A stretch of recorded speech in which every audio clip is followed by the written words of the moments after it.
Assalamualaikum warahmatullahi wabarakatuh. Pemirsa sekalian, jumpa lagi dengan saya pada mata kuliah Desain dan Evaluasi Sistem Penyediaan Air Minum. Kali ini kita akan bahas tentang evaluasi sistem penyediaan air minum. Untuk review, kita ingat kembali bahwa sistem penyediaan air minum mencakup 4 komponen, yaitu unit air baku, unit produksi, unit transmisi dan distribusi, dan unit pelayanan.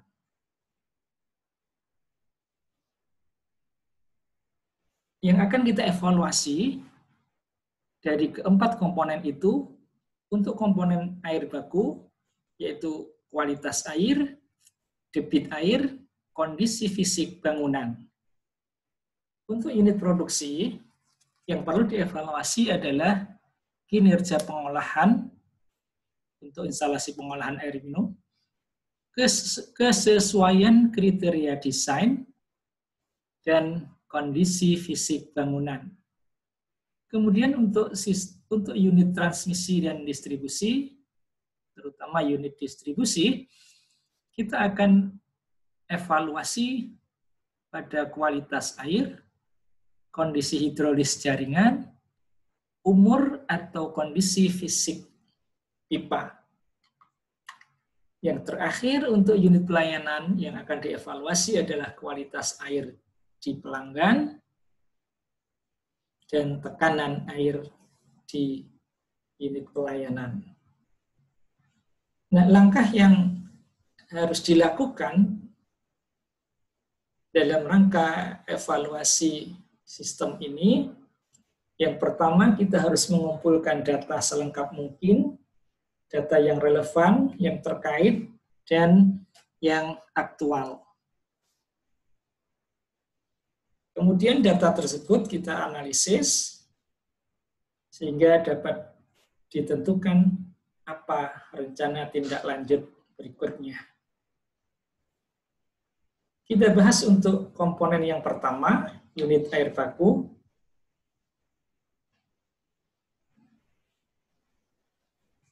Pada evaluasi kualitas air, kita upayakan data itu tersedia cukup lengkap dari waktu ke waktu, atau data time series. Apa pentingnya kita mengevaluasi kualitas air baku?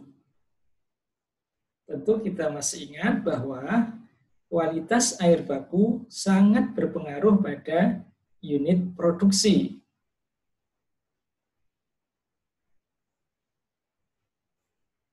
Apa bentuk unit produksi? Itu sangat tergantung pada kualitas air. Berdasarkan kualitas air baku, kita bisa menentukan apakah unit produksi itu memerlukan pengolahan atau bisa langsung didistribusikan. Nah, berdasarkan data time series kualitas air, kita bisa menentukan langkah di dalam unit produksi, terutama yang menggunakan pengolahan, apakah sistem pengolahan nanti masih bisa berfungsi dengan baik atau tidak. Hal ini apabila dalam data time series kualitas air baku ternyata didapatkan kualitas air yang berfluktuasi. Sementara unit produksi atau instalasi pengolahan itu didesain pada kondisi kualitas tertentu. Nah, pada kondisi kualitas yang ekstrim inilah, maka ini harus segera diinformasikan pada bagian unit pengolahan agar segera disesuaikan proses pengolahannya atau dihentikan apabila proses pengolahan tidak mampu. Nah, kualitas yang harus diperiksa secara rutin itu adalah parameter-parameter utama, apakah itu fisik, terutama kekeruhan, kemudian kimiawi, kandungan-kandungan terutama bahan organik. Hal ini apabila air baku itu berasal dari sungai, itu sangat penting. Kita mengetahui nilai POD, COD-nya. Kemudian komponen atau parameter mikrobiologis juga kadang perlu diperiksa. Namun ini tidak menjadi parameter yang pokok di dalam kualitas air baku. Bagian yang kedua dari evaluasi air baku adalah analisis kuantitas atau debitnya. Pengukuran debit air baku harus dilakukan secara rutin. Sama halnya dengan kualitas tadi, kita memerlukan data time series dari kuantitas air baku.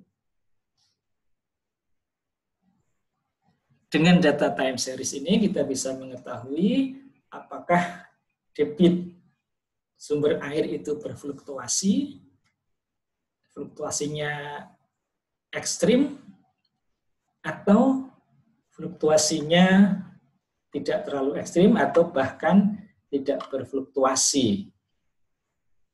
Dengan data time series ini juga kita bisa tahu kecenderungannya. Apakah data itu dari tahun ke tahun itu tetap atau terjadi penurunan. Hal ini sering terjadi apabila kita menggunakan air baku itu dari mata air. Ada kecenderungan jumlah mata air ataupun debit mata air itu menurun akhir-akhir ini. Nah, ini penting untuk mencapai kelangsungan dari sistem penyediaan air minum ini, terutama untuk di waktu-waktu yang akan datang. Nah, debit yang perlu diketahui dari sumber air itu adalah debit yang telah dimanfaatkan itu berapa. Kemudian apabila masih terdapat sisa atau idle capacity, maka perlu kita hitung juga berapa potensi debit yang masih bisa dimanfaatkan apabila ada pengembangan di waktu-waktu yang akan datang. Yang kedua adalah bagaimana mengukur kuantitas atau debit air ini. Kita bisa menggunakan beberapa metode tergantung pada jenis sumber airnya. Misal dengan ambang trapesium atau weir, atau alat ukur Cepoletti, bisa juga dengan V-Notch atau Thomson, atau dengan metode yang paling sederhana, yaitu dengan menggunakan benda-benda yang bisa terbawa oleh aliran air. Ini terutama untuk sumber air yang berasal dari sungai. Jadi kita mengukur debit sungainya. Kemudian mata air juga bisa menggunakan weir ataupun V-Notch. Untuk air tanah atau sumur bor, kita tidak bisa menggunakan ketiga metode ini. Kita bisa menggunakan uji sumur, ya, sumur uji, untuk bisa mengetahui berapa debit ataupun potensi debit yang mungkin masih bisa dimanfaatkan. Dengan pengukuran debit tadi, kita juga bisa tahu apakah ada kemungkinan bahwa suatu saat atau di waktu yang akan datang itu ada kemungkinan sumber air itu menurun atau berkurang sehingga tidak mencukupi untuk pemenuhan kebutuhan air. Berikutnya yang perlu dievaluasi adalah tentang kondisi fisik dari bangunan itu. Mungkin bangunan intake atau bangunan penangkap air, secara fisik bangunannya, strukturnya. Nah, apakah ada kerusakan atau masih dalam kondisi baik dan berfungsi.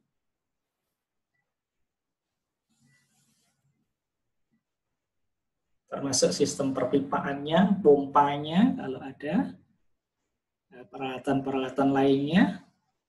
Nah, ini kita pastikan bahwa kondisinya itu bisa berfungsi dengan baik atau ada kerusakan sehingga segera bisa diambil keputusan untuk segera diperbaiki. Kemudian untuk kapasitas, kita bisa ukur dimensi bangunan, dimensi saluran, apakah pipa atau saluran itu masih mencukupi untuk debit yang kita perlukan, atau ada kemungkinan ada meningkatkan debit pada waktu yang akan datang, apakah saluran atau perpipaannya masih mencukupi atau masih perlu ditambah ya, atau tidak cukup. Kondisi pompa yang terkait dengan debit dan head-nya juga harus diperiksa.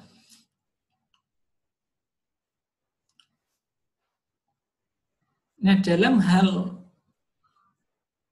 sumber yang kita periksa tadi, kita evaluasi tadi tidak mencukupi atau terjadi potensi menurun, maka perlu ada kajian eksplorasi sumber air baku. Dalam arti kita perlu mencari sumber air yang lain yang bisa menjadi alternatif untuk pemenuhan kebutuhan di waktu yang akan datang. Nah, bisa dari mata air, air tanah, air permukaan, air hujan, bahkan kita bisa memanfaatkan air laut. Komponen yang kedua dari sistem penyediaan air minum adalah unit produksi. Pada bahasan ini kita fokuskan pada instalasi pengolahan air, unit produksinya. Yang perlu dievaluasi yang penting adalah kinerja IPA. IPA itu instalasi pengolahan air.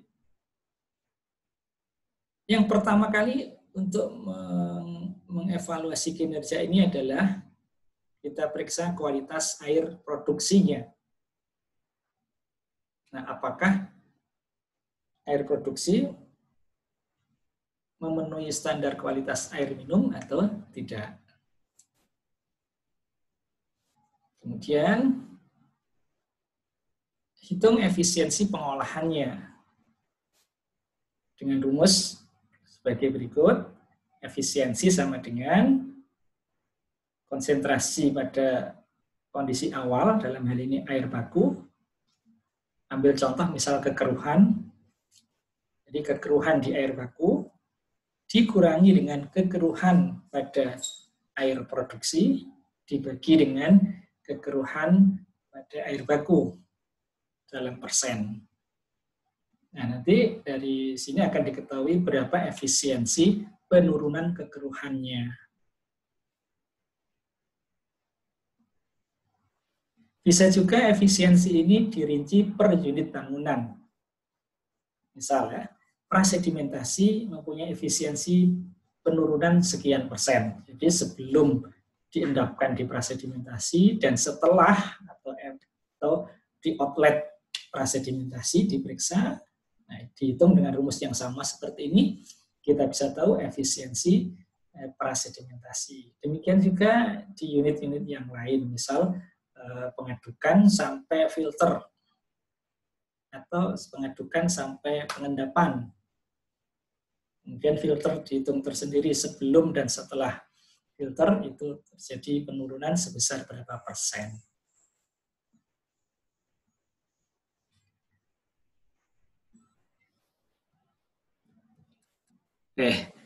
Apabila kinerja IPA itu kurang baik, apakah ditunjukkan dengan kualitas air produksinya yang tidak memenuhi baku mutu, atau kinerjanya, efisiensinya rendah, maka kita tindak lanjuti evaluasi ini dengan evaluasi desain instalasi pengolahan air. Nah, untuk mengevaluasi desain ini, kita memerlukan data dimensi semua unit bangunan. Jadi, ukuran setiap unit bangunan harus kita ketahui, panjang, lebar, diameter, kedalaman.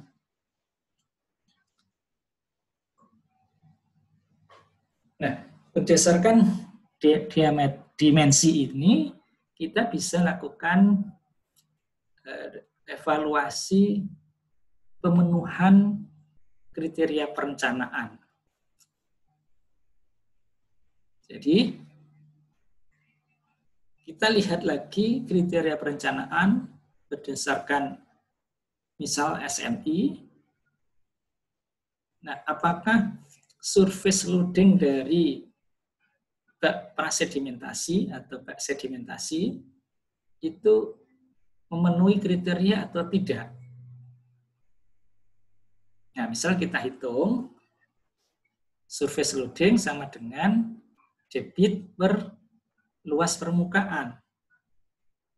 Nah, debitnya tentu diukur, kemudian luas permukaannya dihitung, panjang kali lebar, atau kalau lingkaran ya dihitung luasnya dengan rumus luas lingkaran, maka akan ketemulah di situ berapa nilai surface loading atau overflow rate-nya. Itu contoh untuk prasedimentasi atau sedimentasi. Nah, untuk unit-unit yang lain juga dengan cara yang sama maupun dengan melihat kriterianya apa yang penting untuk diperiksa. Misal kalau di bangunan pengadukan itu yang penting adalah berapa nilai gradien kecepatan maupun TD-nya. Nah, kalau di filter itu rate filtrasinya berapa.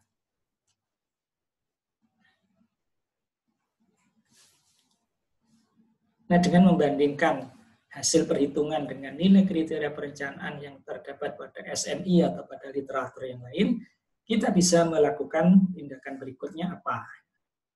Misal, seandainya surface loading tidak memenuhi kriteria, maka apa yang harus dilakukan?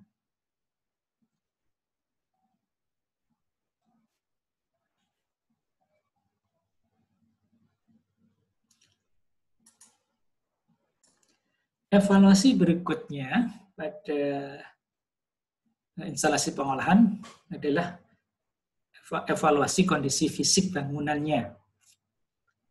Jadi bangunannya apakah ada kerusakan, retak, bocor, dan sebagainya. Terutama yang kritis di sini adalah kondisi mechanical electrical. Ya, misal pompa. Apakah pompa itu masih mampu mengalirkan air, memompa air dengan debit dan head yang direncanakan? Apakah terjadi penurunan efisiensi pompa? Nah, ini semua kita periksa.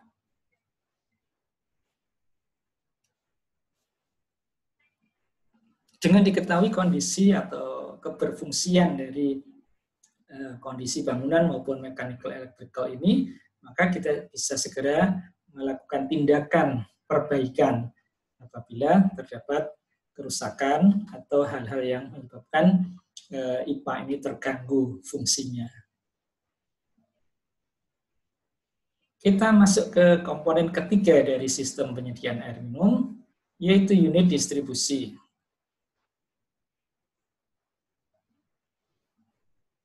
Kita lihat keandalan sistem distribusi itu ditentukan oleh beberapa hal.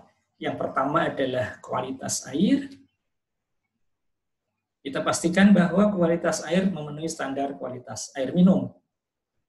Terutama yang pokok di sini adalah parameter kekeruhan, sisa klor, dan kandungan bakteri. Dalam hal ini sebagai indikator adalah E. coli,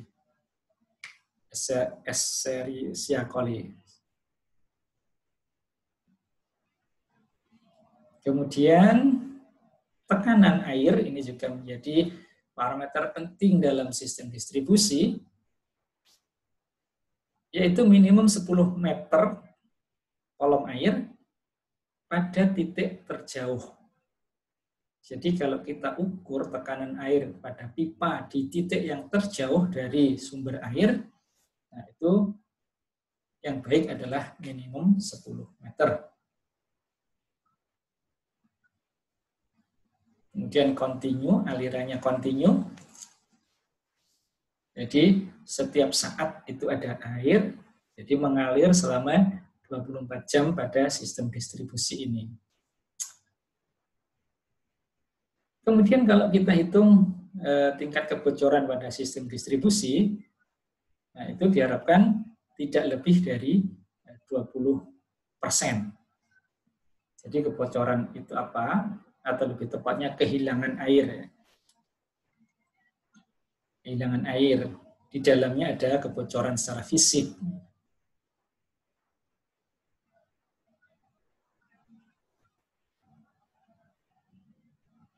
Nah, untuk bisa mengevaluasi dengan baik, maka data ini tadi semua ya, kualitas, tekanan, kontinuitas, kehilangan air, diharapkan data itu tersedia dari waktu ke waktu. Untuk kontinuitas biasanya juga bisa dilengkapi dengan data laporan pelanggan, apakah airnya selalu ada atau ada ke pelanggan tidak mendapatkan air.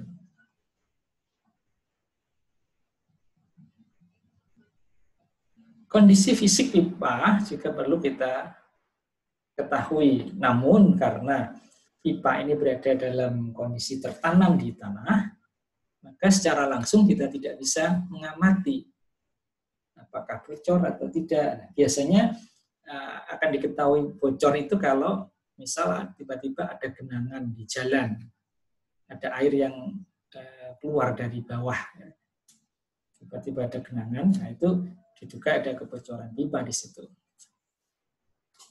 Nah, untuk mengetahui kondisi fisik, ini kita bisa menggunakan cara ini, mengetahui umur pipa. Jadi umur pipa, termasuk juga bahannya dari apa, ini bisa digunakan untuk memperkirakan kondisi pipa. Jadi karena pipa itu biasanya mempunyai lifetime yang tertentu, sekian tahun, nah, maka apabila sudah melewati masa lifetime itu, kita bisa menduga bahwa kondisi pipa sudah kurang layak untuk dipakai. Namun ini kelemahan kita selama ini, bahwa data umur pipa atau bahan ini kurang terdokumentasi dengan baik. Jadi kalau ditanya umur pipa di jalur ini berapa, itu kadang tidak tercatat data itu atau tidak tersedia. Nah, yang paling penting dari evaluasi di jaringan pipa ini adalah analisis jaringan pipa. Namun ini harus didukung dengan data yang sebelumnya tadi itu cukup lengkap. Yang pertama, data yang harus ada mutlak ini adalah peta jaringan pipa. Jadi ada petanya, jadi jalur pipa itu melewati jalan di mana saja, itu sudah harus terpetakan dengan jelas. Tidak boleh kira-kira atau ingat-ingat gitu ya. Nah, di peta jaringan ini harus diketahui juga bahan dan umur pipa. Ini terutama untuk menentukan nilai kekasaran pipa itu berapa. Biasanya makin tua umur pipa, kondisi pipa itu makin kasar. Kondisi permukaan bagian dalam pipa itu makin kasar, yang tentu akan berpengaruh pada pengaliran atau kondisi hidrolis air. Kemudian data diameter pipa juga harus tahu, panjang pipa, terus keberadaan aksesoris pipa, ada valve, ada penguras, ada air valve, dan lain-lain di mana. Kemudian elevasi. Jadi di peta itu juga sudah muncul elevasi setiap titik itu diketahui. Kemudian data sumber air termasuk debitnya juga harus kita punyai untuk bisa melakukan analisis jaringan. Kemudian jumlah pelanggan juga harus tahu karena nanti di sini kita bisa memperkirakan berapa debit yang mengalir atau yang keluar dari setiap titik tapping. Karena ini penting untuk menghitung berapa debit yang mengalir di setiap pipa nantinya.